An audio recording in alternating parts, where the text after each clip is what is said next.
예.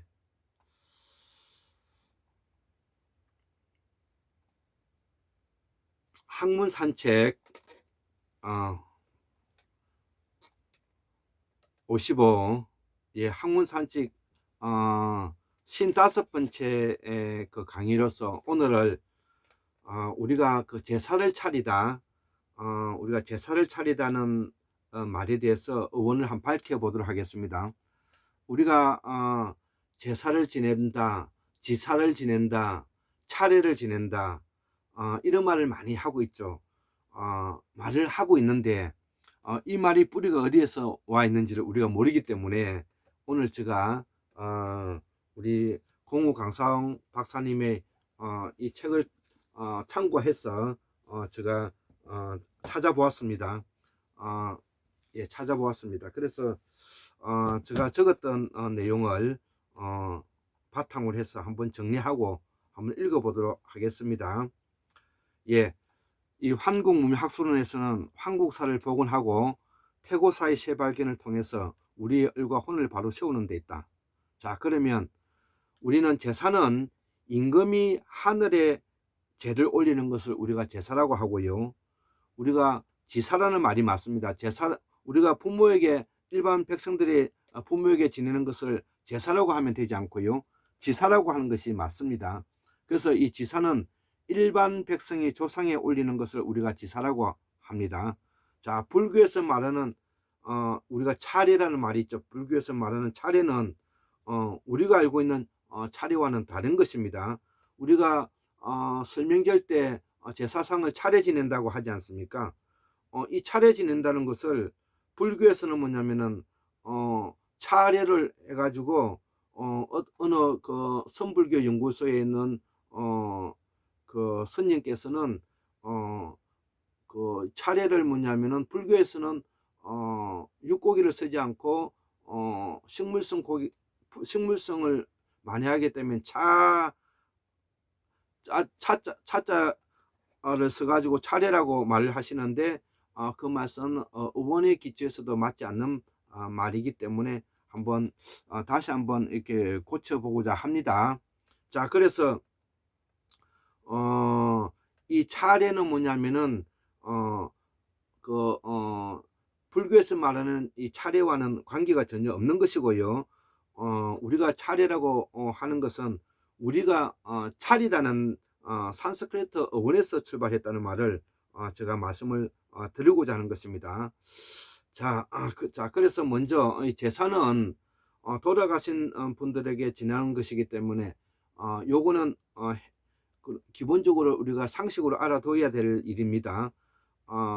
이 제사라는 것은 형식적인 면과 그 다음에 뭐냐면 내용적인 면이 같이 함축되어야 되는데요. 우리가 의복을 입는 것처럼 제사는 형식적인 면이 50%, 내용적인 면이 50% 이렇게 돼야 되는 것입니다. 그렇기 때문에 이 차례라는 것은 뭐냐면 제사를 지내고 차례를 지내고 차리는 데 초점이 맞춰져 있기 때문에 마음을 차리고 정신을 차리고 을을 차리고 조상에 대해서 마음을 차리는 것이 50%고 더불어서 뭐냐면은 내용적인 측면에서 50%고 더불어서 뭐냐면 형식적인 측면에서 형식적인 제사상을 어떻게 치르고 절을 어떻게 하는 형식적인 측면이 50%가 들어있다는 것을 우리가 명심해야 되는 것입니다. 자, 그렇기 때문에 첫째로 산 사람에게, 살아있는 사람에게 우리가 절을 할 때는 한 번 절하는 것입니다. 우리가 부모님에게 제사 절을 할 때는, 살아있는 부모님에게 제사할 때는 절을 한 번 하는 것이죠. 자, 그러나 우리가 제사상을 차려놓고 지사상을 차려놓고 우리가 돌아가신 할아버지 할머님에게 제사 지낼 때는 두 번 절하게 되는 것이고요. 자, 우리 이제 환원당 김경필 선생이라든지 그 다음에 성현에 가까운 분들, 이수신 장군이라든지 그 다음에 율고 선생이라든지 그 다음에 뭐냐면은 부처님이라든지 공자님이라든지 맹자님이라든지 소크라테스라든지 그 다음에 예수님이라든지 이런 분들에게는, 임금이나 성현에게는 살아 있을 때는 세 번 절하고요, 죽었을 때는 절을 네 번 한다는 것입니다. 예, 그렇기 때문에 우리가 환원당 김경필 사당에 가서, 또 제가 예전에 조정암 조광조 선생에 가서 제가 절을 한번 함으로써 지적을 당한 적이 있었는데요. 최소한은 2번을 하든지 아니면 4번을 해야 되는 것이 맞죠. 예, 매우 부끄러웠습니다. 자, 그렇기 때문에 우리가 조정암 선생은 조선조 5현에 들어가기 때문에 절을 4번 해야 되는 것이 맞는 것입니다. 자, 그리고 이 황공무학술의 연구에서는 앞으로 저는 이제 요거를 관철시키고자 하고 어떤 생각을 저는 그렇게 하고 있는데, 딸 아들 구분 없이 친가나 시댁에 포함해서 1년의 제사를 뭐냐면은 4번 하는 것이 이제 맞다는 것이죠. 우리는 시댁이나 친가에 4대 봉사를 원칙으로 하고 있죠. 4대 봉사. 그래서 이거를 2대를 줄이고 2대를 하고 시댁이나 친가에 뭐냐면 2대까지 해서 뭐냐면은 직접 할아버지 아버지는 살아있을 때 얼굴을 본 경우가 많죠.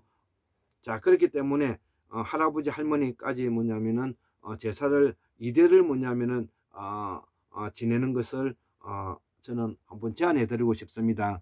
물론 또 경우에 따라서는 4대 봉사하는 것은 저는 어쩔 수 없다고 하더라도 앞으로 뭐냐면은 우리의 제사 문화는 딸 아들 구분 없이 시집을 가든 아니면 친가에 있던 우리가 친가 시댁에 뭐냐면은 아버지 할아버지 제사를 할머니 할아버지 제사를 2번씩 지내는 것이 저는 어떨까, 이렇게 이제 저는 생각을 하는 겁니다.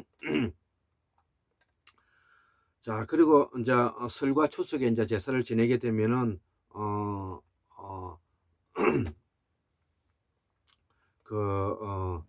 총 6번이 되는 것이죠. 예.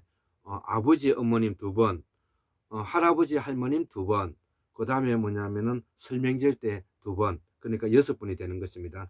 예, 저는 지금 현재는 제가 유교식으로 그 4대 봉사를 하고 있는 것이죠. 예. 자, 그렇지만 앞으로는 그렇게 저 딸들에게는 그렇게 되었으면 좋겠다, 이렇게 이제 설명을 하고 싶습니다. 자, 그래서 이 제사는 차리는데 그 목적이 있기 때문에 그 어떤 방식이 되든 문제가 될 것은 없는 것입니다. 각종 종교 방식에 따라도 되고 유교 방식으로 따라도 상관이 없다는 것입니다. 자기를 낳아준 부모를 종교에 지배되는 것은 심히 유감스럽고요.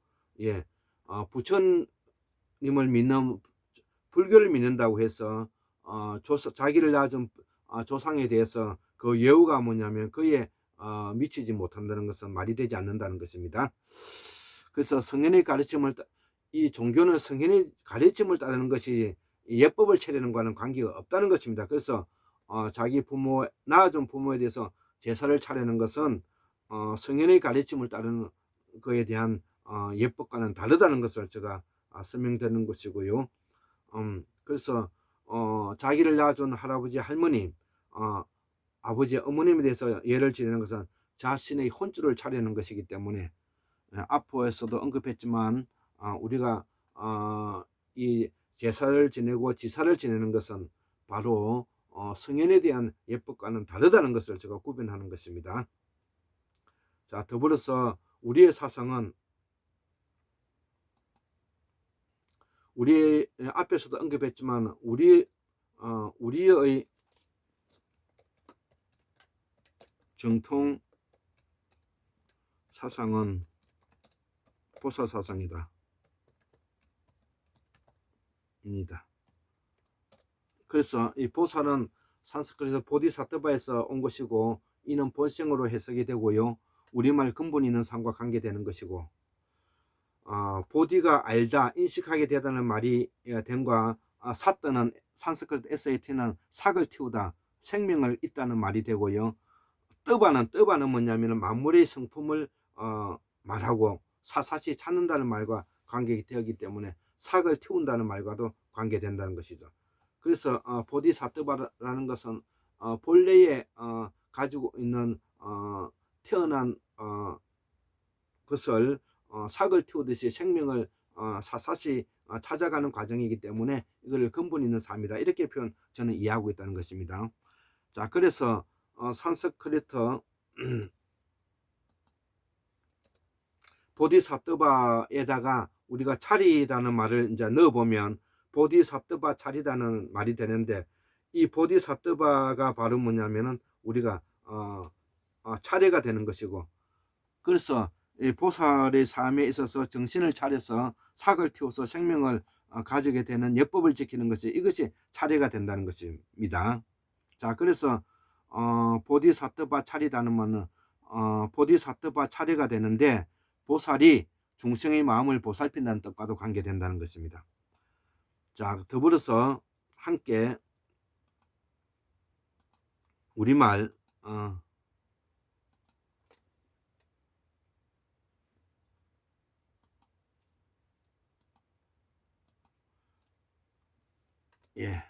우리말 불다에 대해서 간단하게 또 설명을 해드릴까 합니다. 이 산스크리트 부허만은 우리가 우리말 불다에서 왔고요. 브라만을 말하는 것입니다. 범천이라고 해석하는데, 숨을 불어넣다는 뜻으로 기독교에서는 아브라함이라고 표현하고요. 생명을 주신 거룩한 하느님의 뜻이 되는데요. 이 범천은 동쪽에 있는 범어 실다물을 사용하는 사람들을 우리는 동이족이라고 말하고요. 고조선은 12연방으로 여러 민족이 살았기 때문에 고조선 전부를 우리 민족이라 보기는 어렵다는 것이죠. 자, 그러나 다만 범어를 사용한 것은 틀림이 없다는 것이죠. 그렇기 때문에 고조선 말은 바로 범어를 사용하는 말이라는 것이죠. 그렇기 때문에 고조선 말이 바로 뭐냐면은 실담어이고, 그 실담어가 뭐냐면은 바로 범어고, 범어가 바로 산스크리트고, 이것을 뭐냐면은 문자로 만드는 것은 2500년 전에 한 100년 전에 뭐냐면은 그 중천적국의 범천이 뭐냐면 글자를 만들었다, 이렇게 이제 우리가 알고 있는 것입니다. 자, 이들이 파미르 공원을 넘어서 타클라마칸 섬을 넘어 정착한 곳이 바로 도낭이고요. 이들이 하나를 씌웠고, 이들이 서쪽 오랑캐라고 말하는 서융이인데요. 이들이 빗보기 시작한 것은 주나라 때고요. 또 여호와가 우리말 야후에서 나왔고요. 그래서 이 테오복기시가 풍시라는 뜻은 바로 브라만 계곡을 말하는 것이고, 인도의 브라만은 범신, 우주신, 생명의 기원, 호흡하다는 우리말 불다에서 나왔다는 것이죠. 우리말 불다에서 발전했다는 것입니다. 그래서 이 테오복기시가 바로 풍시인데요. 이 풍시는 뭐냐면은 또 소시에서 나왔다는 것이죠. 우리 소시의 족보에 있는 부서부에서 제가 앞에서도 강의를 해드렸습니다. 그래서 이 소시는 뭐냐면은 천축 환인 시대 때 제석 환인의 6대 구원리 환인이 바로 소시인데요. 이 소시에서 뭐냐면은 풍시, 희시, 강시, 기시가 나왔다는 것이죠. 자, 그전에는 뭐냐면은 우리가 유로건 이준재 선생님의 책을 보면 천지인시라고 하고 천시, 지시, 인시가 있고요. 그래서 우리가 황국사를 복원하고 태고사의 세발을 통해서 우리의 얼과 혼을 바로 세우고자 하는데 그 목적이 있다는 것이죠. 이것이 바로 학순에서 설명하고자 하는 황국사 복원사업과 태고사의 세발을 발견을 통해서 우리의 뿌리 어원을 통해서 우리의 학문을 이끌어가자. 이것이 오늘 저 강의하는 내용이 되겠습니다. 74,141년 1959년 2022년 2월 5일 토요일 골장 김대수 도순을 올립니다. 감사합니다.